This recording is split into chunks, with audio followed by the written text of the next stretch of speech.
Alex, welcome to the studio. Thanks for coming in. When you messaged me, you mentioned that you had quite a personal journey to talk about, and you wanted to talk about how, and you wanted to also raise awareness of ADHD and your story around what that means to you. Tell us first and foremost who you are, what you do, and then let's move into your story a little bit. Okay, cheers, Steve. Um, I own a business. I've had a business for about 8, 9 years. The business took off 2 or 3 years ago, and sort of became quite sizable.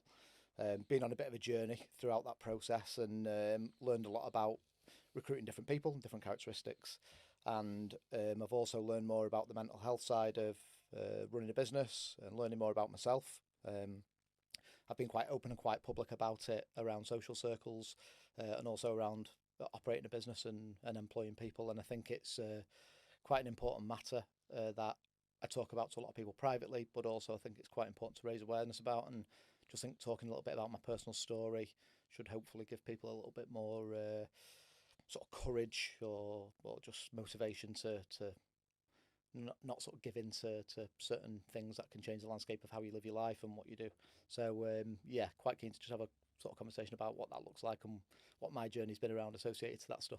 Perfect. So I always find with these founder journeys, it's easier to start about where you are now and then go back. So tell us a little bit about you, the business that you currently run, and that type of thing. Okay, yep. So we've got a couple of different entities. The main core of our business is associated to the energy sector and renewables. We work predominantly in metering and connections. So we've got a company called Social Crew. It was set up as a marketing agency initially, and that sort of progressed into what we do now via the channels of marketing. We recruit just shy of 80 people now on payroll. They're based from the northwest up to the central belt of Scotland, across into North Wales, and then down sort of as low as Birmingham. And yeah, so we've got guys that are in vans on the road, day in, day out, fitting and working on domestic properties. And then alongside that, we've got a commercial energy brokerage, which we serve for commercial customers selling gas and electricity. And then we've got our offices that we've just relocated now to Runcorn, where we've got an office of about 10 staff who run the day-to-day operation of schedules, where the guys need to be, and supporting their everyday lives with associated to the work that we give them. And yeah, that's in a nutshell. That's what we do. And obviously, it's a fair old operation now, but it's grown significantly over the last 12, 18 months due to the way that we do it and the way that we manage. So that's where we've grown.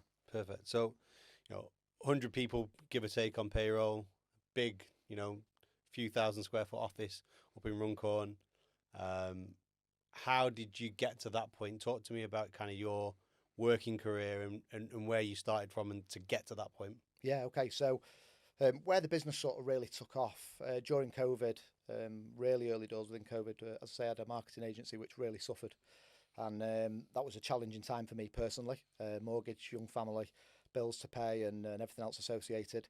And yeah, almost overnight, I was working predominantly in the leisure industry. That almost closed overnight, and then I realised I needed to do something really quickly. So we sort of took it upon ourselves to go into Manchester, and we identified that construction was still an area that was going to be in operation.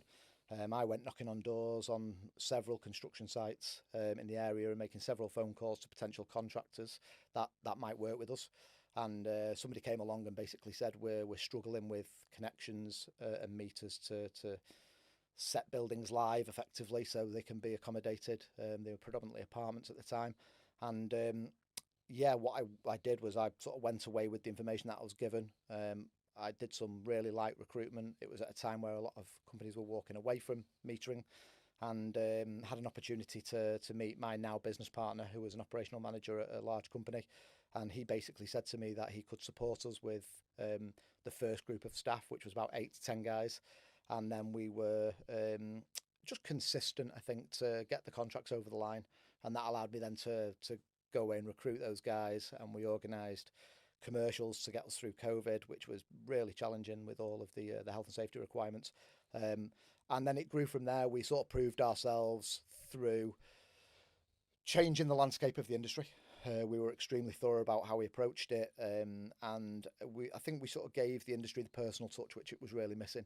I really wanted to know the guys that we were recruiting and understand them inside out, know more about their backgrounds and their families, and they're lone workers. It's a lonely job. They're out on their own all day, every day.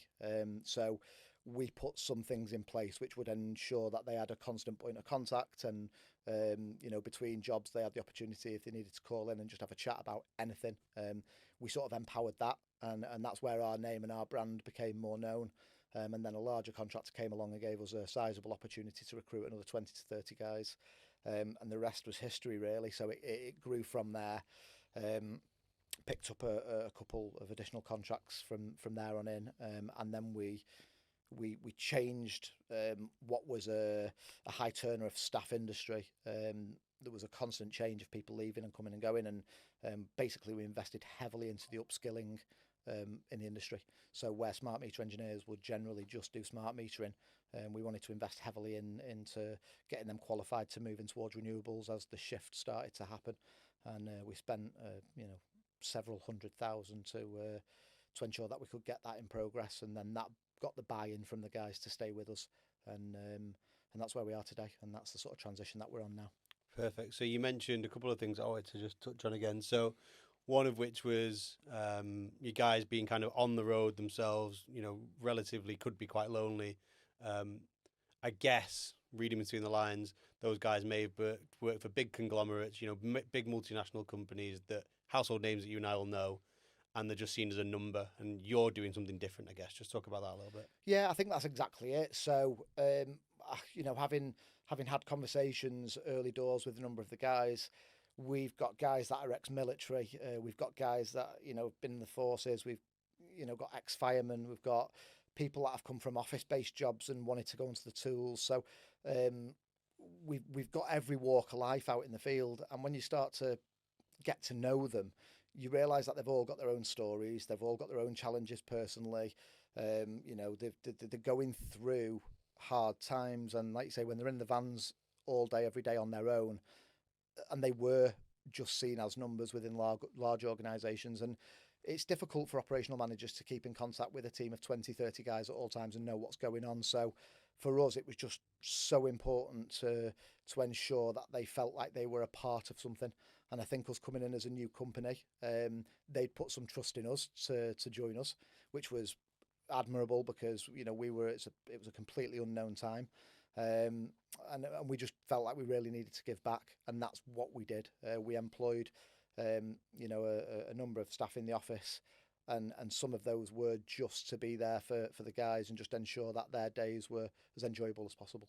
And doing the other stuff, the sort of team connecting and going out for meals and having a catch up, and just ensuring we knew them more on a personal level. And for us, it just maximised what we got back from them, output wise. But they were appreciative of the way that we were running the business.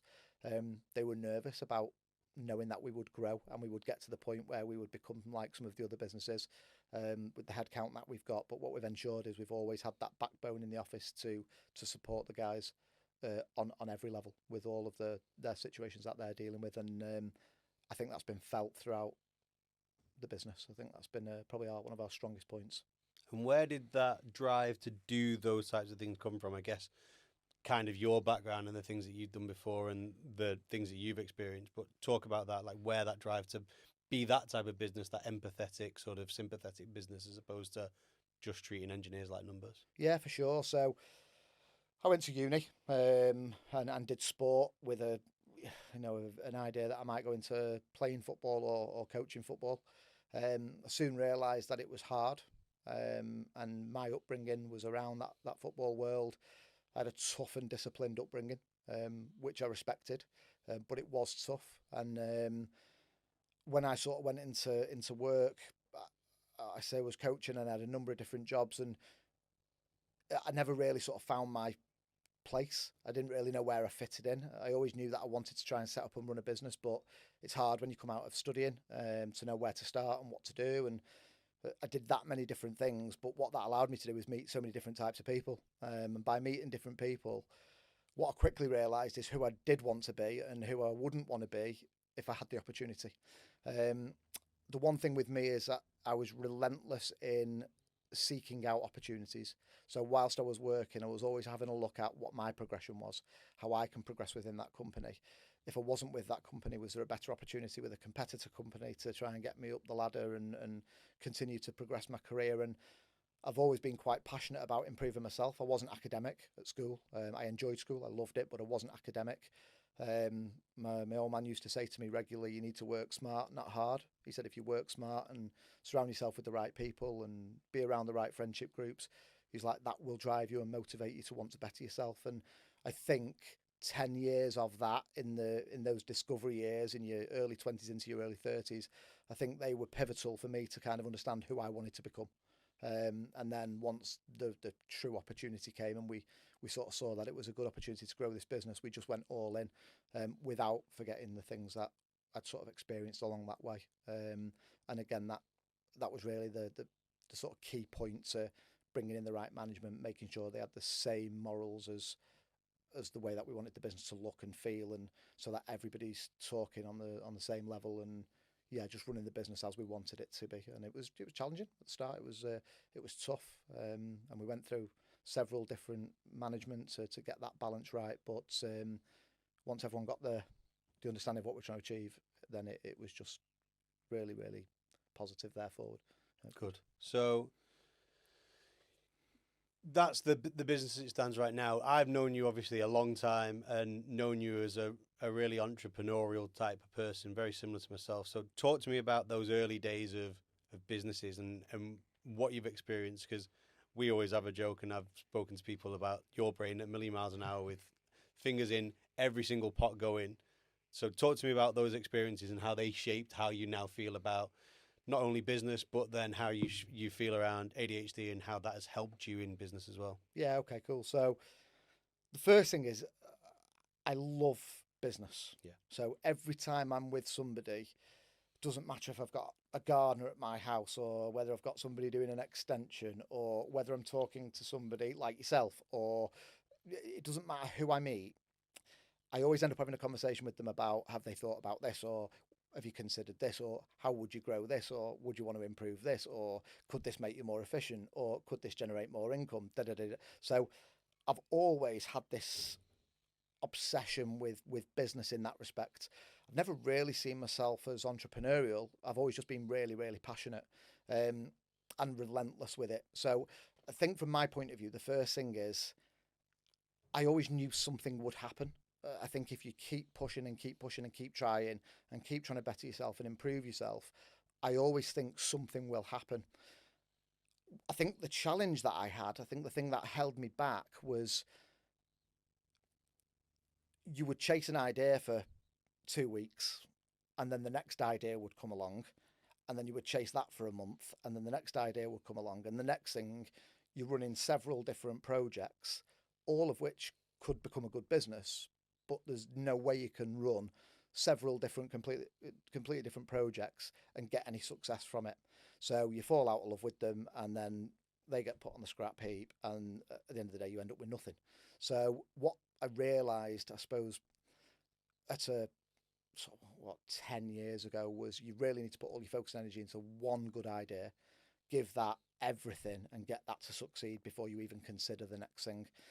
Now that fell in line with me starting to understand more about myself, and when I was starting to recruit people and we started to build this business, I didn't realise, but having to support so many people with different mental health challenges, that started to affect me a little bit.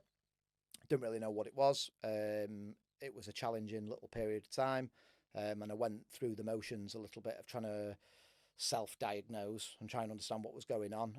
Didn't know what ADHD was,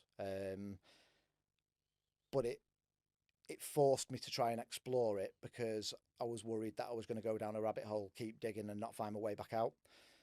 So I was brave enough to be vocal and confident enough to go and ask and research and want to understand more about it. And that's probably the point there where I sort of went down the route of trying to diagnose what could be going on in my brain and why I am the way I am. And that's when really, as a person, I would say I probably grew up.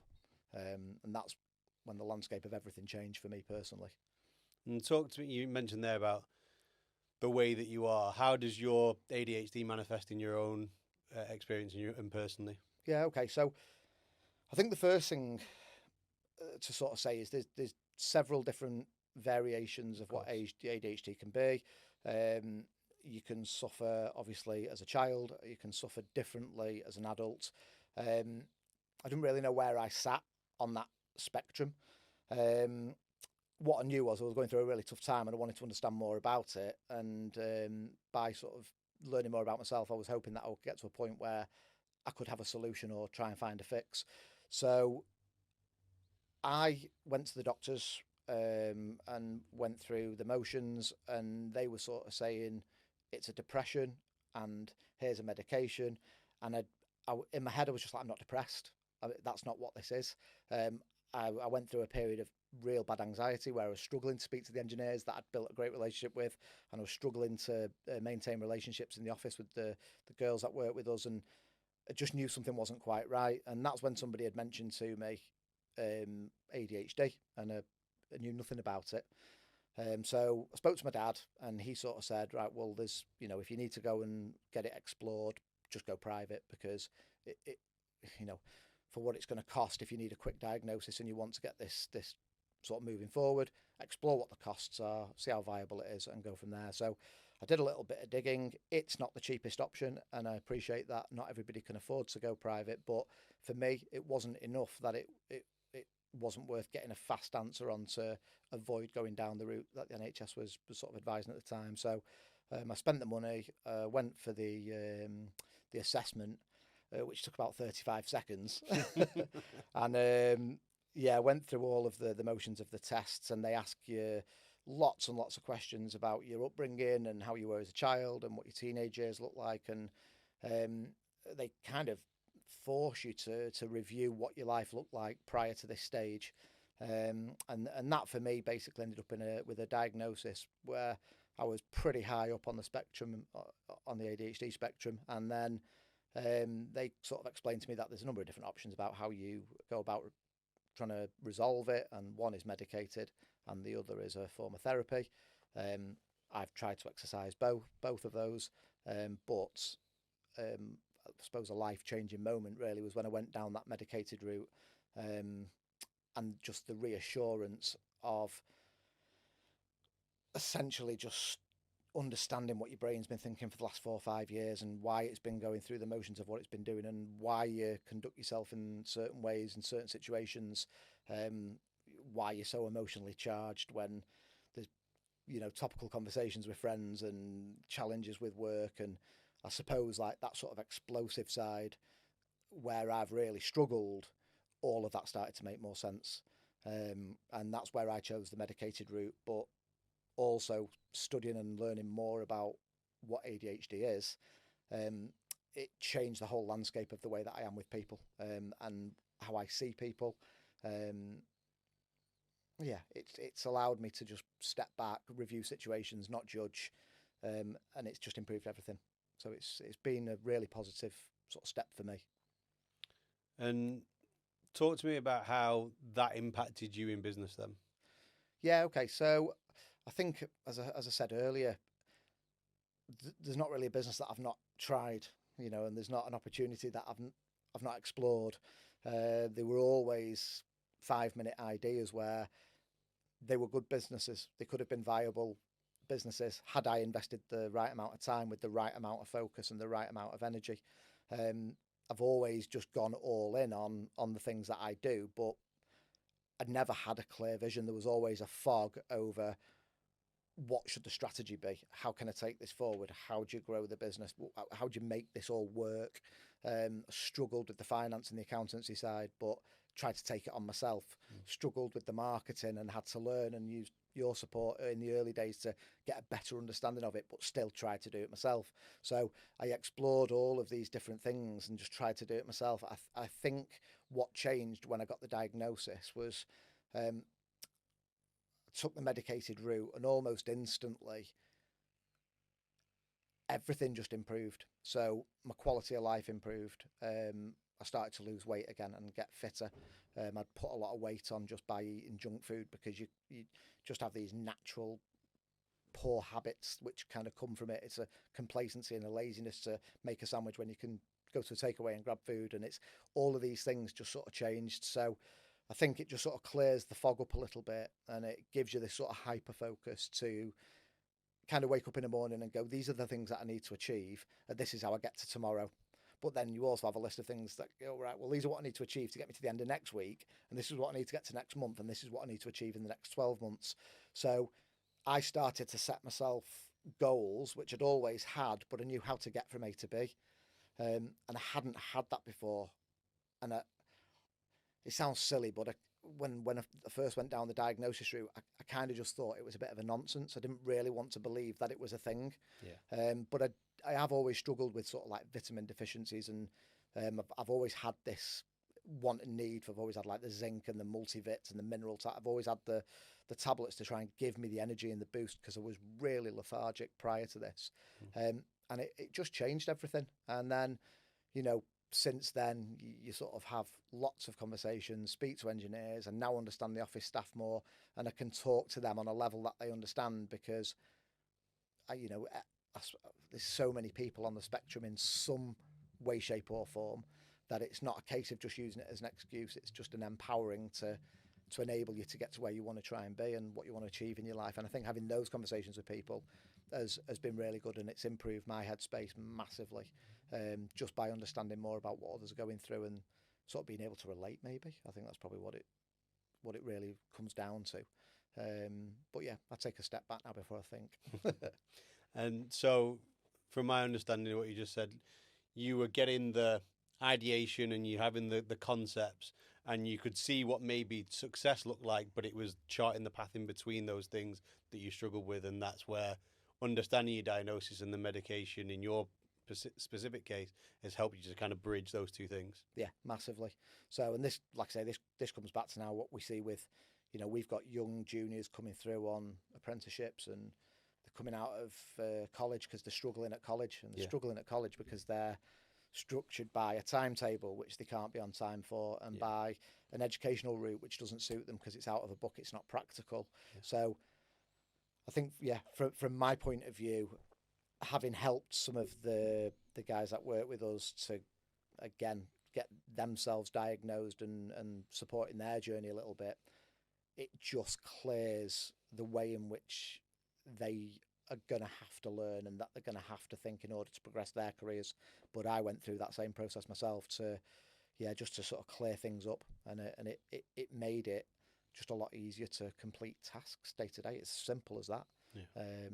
It's been a really interesting sort of journey. I bet. So what was the big sort of motivator to kind of talk about this? Because it's something that, is reasonably personal. It's something that you and I have discussed in brief about, but you've never sat down and talked to me in this amount of depth. But then to do it on camera and document it is quite a big step. So why this route? There's a couple of reasons, really. ADHD is everywhere now, so people are becoming far more aware of it and more comfortable talking about it, which I think is really important. I think there's another side to it, which could make things worse. There's a lot of kids that need to go through a diagnosis, and they're struggling to get diagnosed at the moment within schools and education. But also, I think it's really important that we avoid the labelling of something for it to become an excuse for somebody to not be able to do something. And I think what's really important is, from my point of view, it's been empowering. It was flipping hard work to get to the point of diagnosis. And I was losing friends, and I was falling out with colleagues and employees, and I have struggled with jobs in the past, but I've never stopped. I've always continued to sort of push and push and push. I was fortunate enough that I was able to go and get a private diagnosis, which fast-tracked things for me. But I just think it's really important to talk about it, because it's not a negative thing that will hold people back. It will change the landscape of how people work, and it will probably change the landscape of what people may do, but it's actually really empowering. And as you start to learn more about it, and you read books on people, and you watch other podcasts and other documentaries on people, and what you find is there's just so many people that are going through the same emotions and the same feelings. And I think that's the important part of being vocal about it. I've never been shy of or seen it as a weakness. I've always been quite vocal about the way that I feel, or when I'm having a hard time, or when the anxiety side of it kicks in, which can be really hard work. So I can have a bad week, and I'll be pretty vocal with everybody and just go, listen, I'm having a 5 day. This is I'm having a bit of a lull, but I know that in 4 or 5 days it'll turn itself back around, and then I'll just go again. And I think that just being sort of consistent and persistent, and making sure that you understand it, respect it, but use it to your advantage. I think that's why I want to talk about it, just because um, I don't want people ever thinking that it's going to hold them back. I think you've really just got to sort of push on and empower it more than anything. And I think the awareness is important. And I think people getting the diagnosis is really important. And I think there's a massive issue at the moment with the speed at which the normal routes of getting diagnosed is being done. And that is going to be a massive issue with the younger ones going through high school now. Had I struggled at those early ages,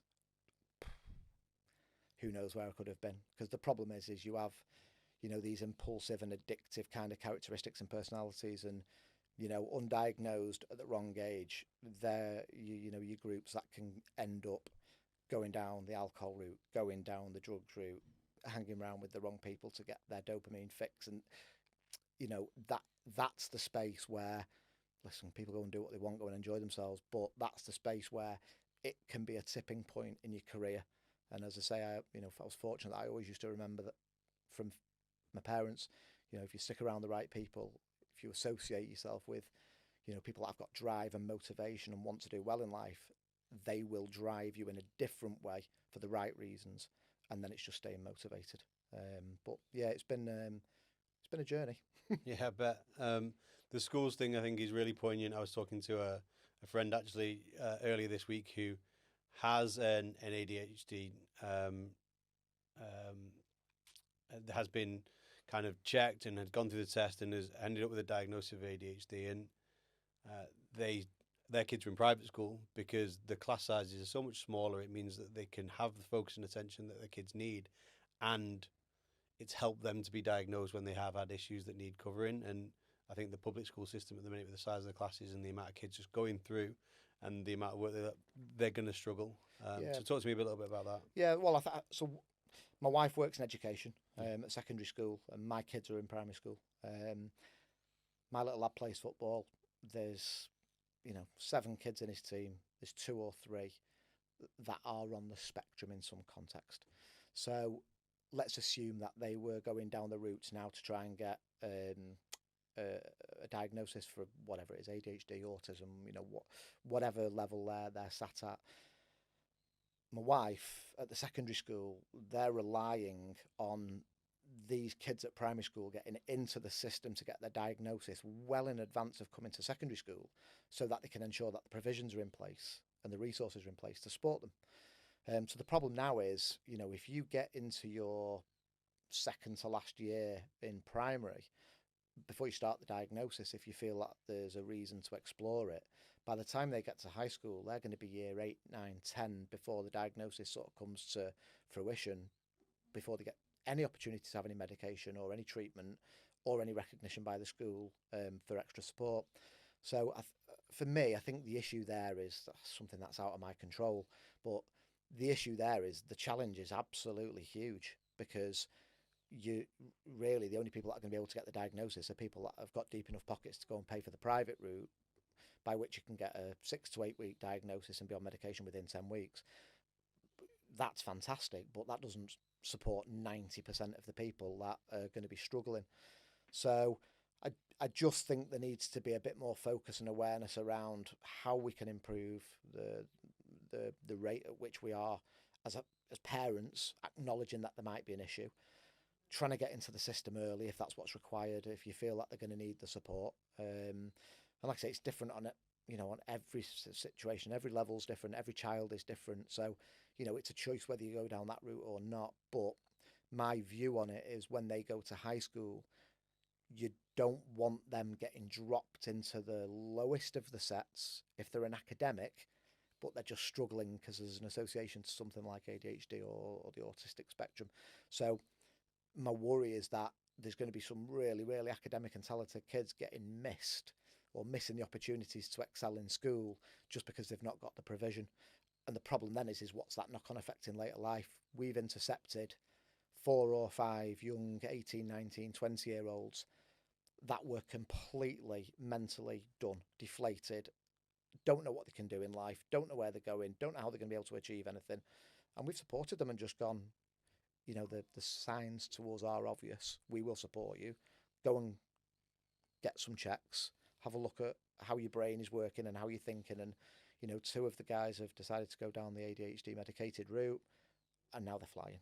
And it's 2-3 years later, and they've excelled massively. But again, their summary of how it felt, how it improved their quality of life is similar to mine. They are training again, they're fit again, they're motivated again, they're settled, they're settling in relationships, they're buying their first houses, they're working fantastically well, they want to become management, they're driven, all of these things that we're seeing. And it would be a real shame for them to not have had those opportunities, I suppose, without a business like us having those conversations, which can be quite hard. But it's just being supportive. And we've gone, like we said, we've not just done that with people.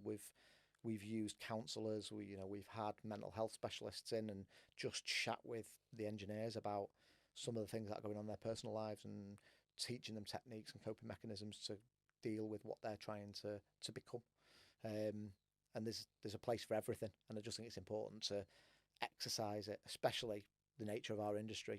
They're generally middle-aged guys that have been on the tools all their lives. They're driving around in vans every day. They probably wouldn't really have wanted to talk about mental health and their personal problems. It's not something that they're generally very vocal about. They hide it all inside, and then when the bubble bursts, they either leave because they think that that's the solution, or they go off work and then they lose 3 months' salary, and then it affects their personal lives and their family life and everything else. And it's just not the way to approach this stuff. I think you've got to attack it and be vocal. So, Alex, we've talked a lot about kind of your journey, your ambitions, and that sort of things. When we were doing our research before this call, you mentioned a tattoo that you got when you were 21. So talk to me about that and how that motto has kind of guided you in life and how it's affected you now. Yeah, cool. I was working in Manchester, selling TVs and audio equipment and not really knowing where I wanted to be with my life, but I was still chasing. And I had a tattoo. I'm half French, so I had a tattoo in French, which essentially translates as follow your dreams or aspire to achieve. I've stood by that for 20 odd years.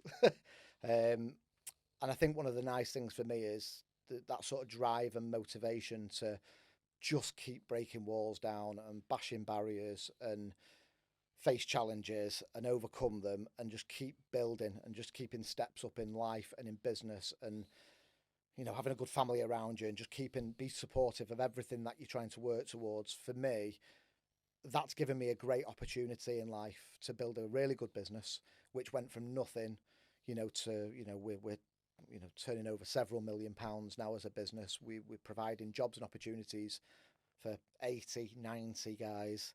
I've got an office full of staff who've got their own ambitions, which we're supporting them with. We've invested massively in their growth. And then personally, I've been able to sort of explore some of my own passions, which have been around property, building a small Airbnb portfolio, having the opportunity to buy a small property abroad. They were personal goals and challenges that I set out at a young age and always said I would have them. But parents always sort of said, you live in la la land and, it's all good and well having dreams, but they are optimistic dreams. But I always knew I would have them. And I think just having that tunnel vision to want to succeed defines you as a person. And I don't think anything can stop anybody, provided you just keep going. I think the opportunity is there for everybody. And as hard as it is, society, life, and I think there's still a huge amount of opportunity in this country. But you have to keep looking for what comes next. And if the companies that you're with aren't bettering you as a person, just keep challenging your environment. It's there for everyone to take advantage of. Brilliant. Thanks, Alex. It was really informative. Cheers, Steve. Appreciate it.